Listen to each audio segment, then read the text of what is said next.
Iran Israel युद्धात 4 मार्चला एक मोठी घटना घडली. अशी घटना जी सहसा घडत नाही. बुधवारी अमेरिकेनं हिंद महासागरात इराणी युद्धनौका बुडवण्यासाठी सबमरीनचा वापर केला. अमेरिकेच्या सबमरीनने श्रीलंकेजवळ इराणी वॉरशिप बुडवली.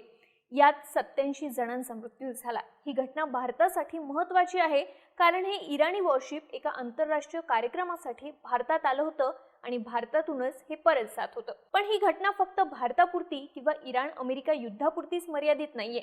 ही घटना महत्त्वाची आहे कारण दुसऱ्या महायुद्धानंतर पहिल्यांदाच कुठल्या तरी देशाने समोरच्या देशाची युद्धनौका बुडवली आहे. पण ही घटना नेमकी आहे काय?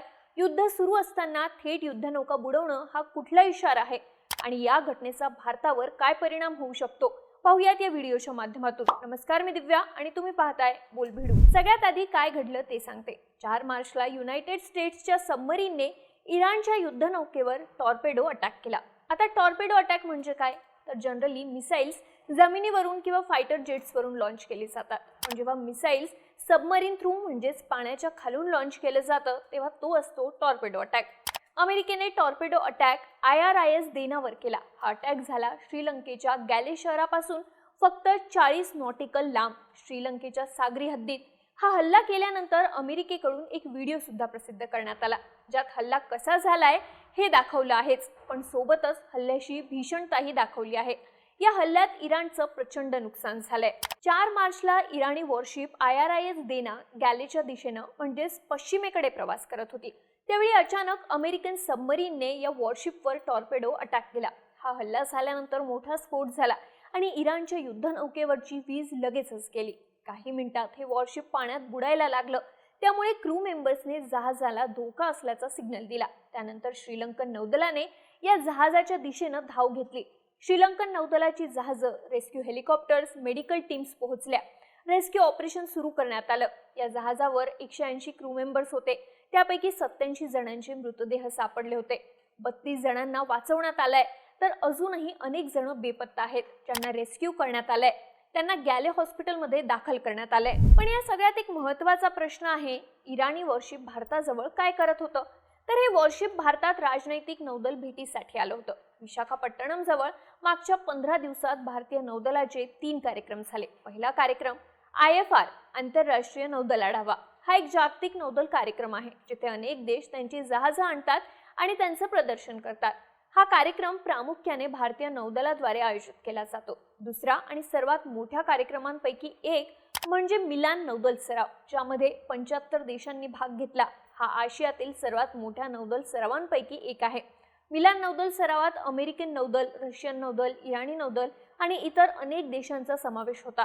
त्यानंतर तिसरा कार्यक्रम होता इंडियन ओशन नेव्हल सिम्पोजियम. हा कार्यक्रम म्हणजे एक प्लॅटफॉर्म आहे जिथे हिंद महासागरातील नौदलं, हिंद महासागराशी संबंधित सगळे देश त्यांची जहाजं पाठवतात. या तिन्ही कार्यक्रमांसाठी इराणचं IRIS देना हे वॉरशिप भारतात आलं होतं. हे कार्यक्रम झाल्यानंतर हे वॉरशिप इराणला परत जात होतं. त्याच दरम्यान हा अटॅक झाला. 17 फेब्रुवारीला भारताच्या ईस्टर्न नेव्हल कमांडने एक ट्विट केलं होतं. यात म्हटलंय, इंडियन नेव्ही वेलकम्स IRIS देना. साहजिकच भारताने या वॉरशिपला दिलेलं महत्त्व यातून अधोरेखित होतं. पण IRIS देना नेमकं किती शक्तिशाली होतं? तर या इराणी युद्धनौकेनं 2021 मध्ये काम सुरू केलंय. IRIS देनाचं वजन 1500 टन आहे तर लांबी सुमारे 95 मीटर आहे. या वॉरशिपमध्ये 180 क्रू मेंबर्सची क्षमता आहे. IRIS देनामध्ये इराणचं नूर क्रूज अँटीशिप मिसाईल तैनात आहे. हवेत मारा करू शकणारी मिसाईल्स तैनात आहे. सोबतच हेलिकॉप्टर डेक सुद्धा आहे. त्यामुळे इराणच्या या वॉरशिपची ताकद मोठी आहे. पण अमेरिकेनं या वॉरशिपवर हल्ला का केला? तर अर्थातच सध्या सुरू असलेलं इराण विरुद्ध अमेरिका युद्ध. अमेरिका आणि इस्रायलने मिळून केलेल्या हल्ल्यात इराणचे supreme leader Ayatollah Ali Khamenei यांचा मृत्यू झाला. पण त्यानंतर माघार न घेता इराणने आणखी तीव्रतेने अमेरिकेच्या एअर बेसेसवर हल्ले चढवले. त्यानंतर अमेरिकेनं हा हल्ला केला आणि या हल्ल्याचं मिलिटरी टार्गेट म्हणून समर्थन सुद्धा केलं. अमेरिकेचं म्हणणं आहे की इराणी वॉरशिप जरी भारतातून परतत असलं तरी ते इराणच्या नौदल शक्तीच्या प्रदर्शनाचा भाग होता आणि ही शक्ती नष्ट करून अमेरिकेला इराणची नेव्हल पॉवर कमी करायची आहे. IRIS देना ही इराणी बनावटीचं वॉरशिप होतं. त्यांनी बनवलेल्या वॉरशिप्सपैकी सगळ्यात अत्याधुनिक वॉरशिप होतं. तेच अमेरिकेने उडवलं. पण युद्ध सुरू असताना, मोठ्या प्रमाणावर हल्ले होत असताना हा एक अटॅक एवढा दुर्मिळ का आहे? तर कोणत्याही जहाजाचं बुडणं, विशेषतः सबमरीनच्या टॉर्पेडो हल्ल्यात बुडणं, ही जगाच्या इतिहासात महत्त्वाची घटना आहे. 21व्या शतकात अशा घटना क्वचितच पाहायला किंवा ऐकायला मिळतात, कारण बहुतेक लढाया या मिसाईल्स, विमानं आणि ड्रोनने लढल्या जात आहेत.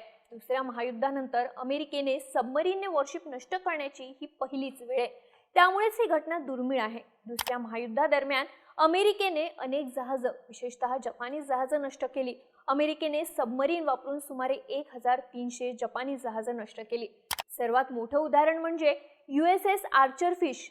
त्यांनी 1944 मध्ये जपानी विमानवाहू जहाज शिनानो नष्ट केलं होतं, जी जगाच्या इतिहासातली मोठी घटना मानली गेली. 1971च्या भारत-पाकिस्तान युद्धादरम्यान पाकिस्तानने भारताची विमानवाहू युद्धनौका INS विक्रांत नष्ट करण्याची योजना आखली होती. पाकिस्तानने PNS गाझी ही लांब पल्ल्याची सबमरीन तैनात केली आणि भारताचं INS विक्रांत शोधून त्यावर टॉर्पेडो अटॅक केला, पण हा अटॅक अयशस्वी झाला. त्यानंतर 3 डिसेंबर 1971ला घडलं ते म्हणजे भारताच्या INS राजपूतने पाकिस्तानी पाणबुडी पाडली होती. पाकिस्तानी पाणबुडीवर मोठा स्फोट झाला होता, पण पाकिस्तानच्या म्हणण्यानुसार हा स्फोट स्वतःहून झाला होता. हा हल्ला झाला तेव्हा तिथे पाकिस्तानी सबमरीन PNS हंगोर होती आणि तिने भारतीय युद्धनौका INS खुकरीला लक्ष्य केलं आणि 9 डिसेंबर 1971ला भारताची युद्धनौका नष्ट झाली. यामध्ये 176 भारतीय शहीद झाले. त्यामुळे सबमरीनमधून टॉर्पेडो अटॅक करणं, समोरच्या देशाची युद्धनौका नष्ट करणं हे फारच दुर्मिळ समजलं जात आहे. पण या घटनेनंतर इराण आणि अमेरिकेनं नौदलाच्या हालचाली वाढवल्या आहेत. पण श्रीलंकेच्या सागरी हद्दीत घडलेली ही घटना भारताच्या दृष्टिकोनातून महत्त्वाची आहे, कारण हे भारताच्या अगदी जवळ घडलंय. त्यातही इराणी वॉरशिप भारतातल्या एका आंतरराष्ट्रीय कार्यक्रमात सहभागी झाल्यानंतर परत जात होतं आणि त्यावेळीच हा हल्ला झाला, ज्यामुळे भारताची भूमिका आणि सागरी सुरक्षा या दोन्ही गोष्टी चर्चेत आल्या आहेत. भारतात झालेल्या कार्यक्रमात अमेरिकन नौदल आणि इराणी नौदल या दोघांनीही भाग घेतला होता. जर इराणचं वॉरशिप इराणला परतलं असतं आणि त्यानंतर हल्ला झाला असता तर भारतावर याचा काही परिणाम झाला नसता.